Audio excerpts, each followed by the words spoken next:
வணக்கம். திக்கணங்கோடு ஊராட்சி 19ஆம் சட்டமன்ற தொகுதிக்கு உட்பட்ட திக்கணங்கோடு ஊராட்சியில் மயிலோடு மடத்துவிலையிலிருந்து சேவியர்புரம் வரை செல்லக்கூடிய சாலை 1.07 கிலோமீட்டர் தூரம்.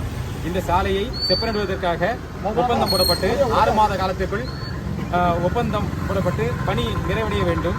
ஆனால் இந்த ஆண்டு ஜனவரி மாதம் இந்த சாலை போடப்பட்டது.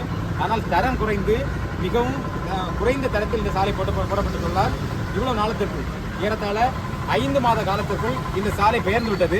நேற்று இரவு இந்த சாலையின் ஒப்பந்ததாரர் இந்த பகுதியில் வந்து ஒரு சிமெண்ட் பூச்சிகளை மேலோட்டமாக பூச்சிவிட்டு சென்றுள்ளார். இன்றைக்கு அந்த சிமெண்ட் பூச்சானது இந்த காலை பெய்த சிறிதளவு மழை பெய்தது. அந்த மழையில் அனைத்து வந்து இலகிவிட்டது. எனவே இந்த சாலையை மறு சீராய்வு செய்து திரும்ப அந்த சாலையை போடுவதற்கான ஏற்பாடுகளை அரசு செய்ய வேண்டும் என்பதுதான் எங்களுடைய மக்களுடைய கோரிக்கை.